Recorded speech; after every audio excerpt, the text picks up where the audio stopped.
This is my tutorial on how I like to thread paint hair.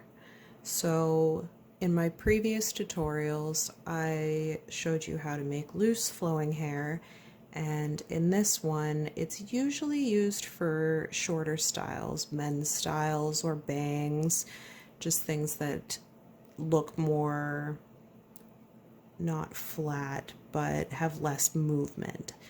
So in my patterns, you'll see alternating long and short lines, usually with directional arrows to show you where the hair direction is going.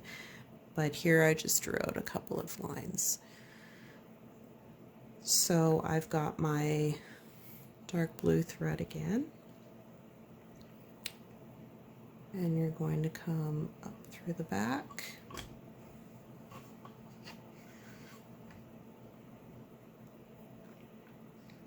And most of my patterns, I do try to use different colored lines in them, so you know when you're going to be switching colors.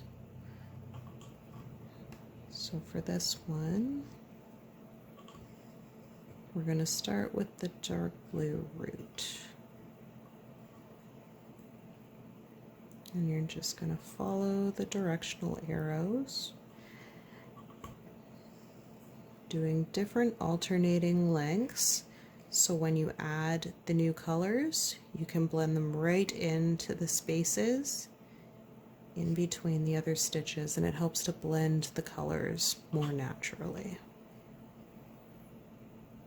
There are many great thread painting classes and tutorials that you can find. This is just how I personally do hair, and if you're here, it means you've bought a pattern or that you're interested in how I thread paint my hair. Everybody's a little bit different with how they do it. So you're still following those arrows, doing long and short stitches. So that's all I'm going to do on that side, so you can see a little bit of space in between each stitch.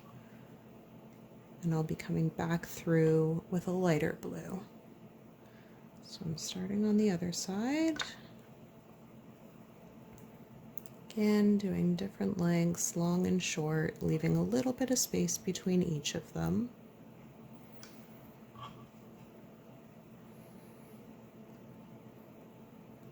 And sometimes even when you're finished, there still might be a little bit of space in between your light and dark thread.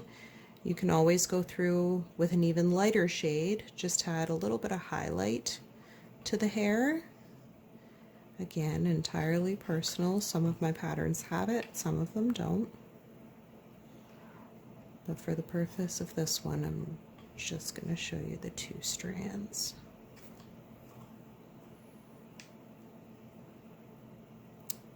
So I've finished my part line there. I've got a little bit of the long and short on both sides. And then usually in here is where I get the lighter color to go, since I've still got some thread on this to save from having to tie off and knot it up again. I'm going to continue with some more of the dark stitches. So again, not too big. And then just kind of come in between everything. Alternating lengths.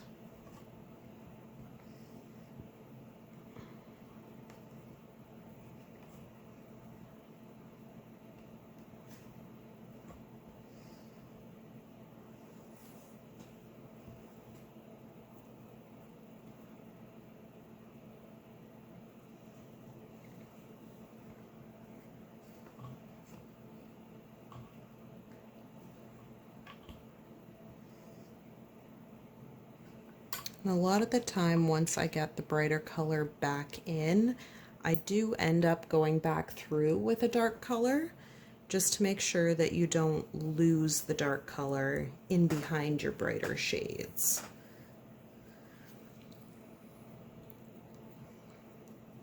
So I'm just getting my lighter blue here. So I've got that threaded up. So now we're going to want to come through in between the darker stitches. So I'm going to come as close to that darker top as I can and back through.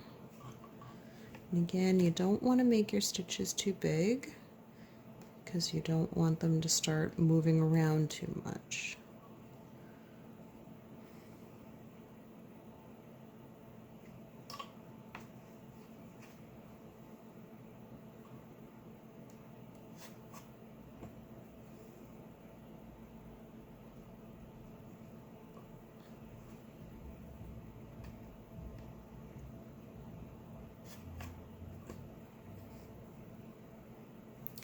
This really is the more time-consuming part of doing hairstyles,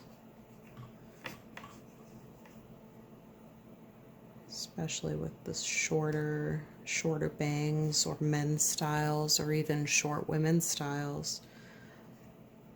If you're thread painting animals, nature, plants, it's a very time-consuming art.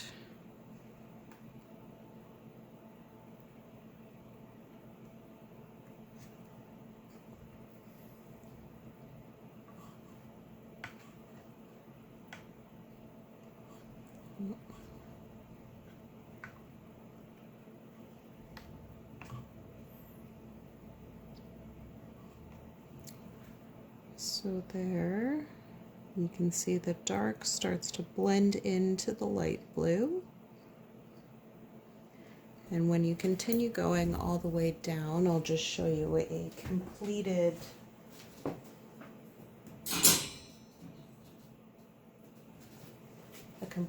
piece, or a completed hairstyle rather, that use this technique. So it's all single long and short stitches, all alternating through the pattern. This one is Sam.